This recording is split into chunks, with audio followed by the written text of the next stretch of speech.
more than 3.5 tons of food a day. Again, to give you an idea of how much this is, an average person eats up to 50 tons of food in a lifetime. That is, an Antarctic blue whale eats as much in just a couple of weeks as a human eats in 70 years. Fortunately, Antarctic blue whales are not predators. Can you imagine how much worse it would be for ocean dwellers if these giants were carnivores? The Antarctic's giant's abilities do not end there. The World Wildlife Fund recognizes it as the loudest animal on the planet. An Antarctic blue whale screams at 188 decibels, while the volume of a jet plane is 140 decibels. The Antarctic monster's cry can be heard hundreds of kilometers away. These whales communicate with each other using their cry. Fortunately, these mammals, like usual blue whales, communicate at low frequencies. If they shouted at high frequencies, ocean residents and people living in coastal areas would simply go deaf. Antarctic blue whales are unbelievable animals that amaze us with their capabilities. Unfortunately, these giants are now threatened with extinction. Back in 1926, 125,000 whales were swimming in Antarctic waters, and today there are about 3,000 of them left. Commercial whaling, which was legal for most of the 20th century, is to blame. Now many organizations are protecting this amazing subspecies. Hopefully, this subspecies can recover its population. Otherwise, the world will lose these incredible giants. Would you like to travel to the South Pole to see these amazing creatures with your own eyes? Write about it in the comment section below, and we'll continue. Antarctic blue whales are certainly unique and very cool animals, but there are quite a few other interesting whales in the world to talk about. Stay tuned because next we'll show you some unique whale specimens that are sure to surprise you. The world's loneliest whale that can't communicate with its congeners, a trained whale that can play rugby and film the ocean on a GoPro, and an albino whale which is protected by government. These and some more incredible whales are next in this episode. Let's move on. All whales in the world sing and scream at low frequencies, about 15 to 20 hertz. But there's a unique whale among all other whales in the world. It's the 52 hertz whale. Since the 1980s, scientists have been tracking it regularly in different parts of the world ocean. As you might have guessed, this individual communicates on a frequency of 52 hertz. Actually, communicates is not quite the right word because it cannot be heard by other individuals. Whales simply do not perceive communications at such a high frequency. Scientists believe that the 52 hertz whale is the only whale in the world that sings and cries at such a high frequency, and therefore they called it the loneliest whale in the world. Unfortunately, none of its congeners understand this poor fellow. Science still can't figure out what caused this malfunction and why the whale started singing at such a high pitch. Considering that scientists have only sound recordings, there's no way to establish contact with the individual itself. Answers may never be forthcoming. Amazing toothed whales lives in the Arctic waters. We're talking about a male beluga whale, which has made a lot of noise on the internet in the last few years. Now you'll see why. In 2019, one girl went to a pier in Hammerfest, Norway to watch some beluga whales.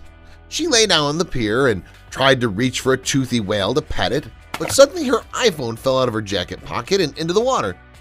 The girl had already said goodbye to her smartphone when suddenly a male beluga whale dived in, caught the phone, and returned it to the girl. Unusual situation, huh? But that's not all. That same year, but a little later, a group of South African rugby fans went to the Arctic. When they saw a male beluga not far from the ship, they threw it a ball. As the fans say, they just wanted to give the whale a gift. But they never expected that the male whale would swim for the ball, catch it, and return it back. Later, the fans threw the ball to the whale several more times, and it returned it back each time. Would every whale do the same thing? Finally, a couple years ago, a male beluga whale with a GoPro on its head was spotted off the coast of Norway. This is already very interesting, right? Why would a toothy whale need a camera? He's not a YouTube blogger after all. Many people are sure that all three stories feature the same male beluga whale, which is not as simple as it seems. Migaloo. There's another amazing whale with almost no analogs in the world. Migaloo is the whale that was first spotted off the coast of Australia in 1991. One look at this whale may be enough for many of you to understand why it's unusual. Migaloo is an albino whale. Scientists originally thought that Migaloo was the only one of its kind, but they later came across other albino humpback whales, which were given the names Balu, Willow, and Migaloo Jr. But there's a connection between these individuals and Migaloo. Scientists believe that all of these albino whales are descendants of Migaloo. For 30 years, scientists have been observing Migaloo's behavior. They determined that the whale was born in 1996. They were also able to find out that Migaloo is a healthy animal despite its peculiarity. Migaloo is a unique whale, so to preserve such an individual, the Australian government even passed a special law. The distance between people and the Migaloo must be at least 500 meters, 1,640 feet. Only occasionally, this unique whale is seen in different parts of the Pacific Ocean, and although many people go on sea trips hoping to meet it, only a few of them are lucky to come across Migaloo. If you're disappointed that you won't get an opportunity to meet Migaloo, don't despair. Migaloo's a great whale, but there are other interesting whales in the world that you can meet. In the final part of this episode, we'll tell you about a couple of whale species you may see with your own eyes. That there are bottlenose whales. This is not a gimmick. They really are called that. Bottlenose whales is a genus of beaked whale containing two species, the northern and southern bottlenose whales.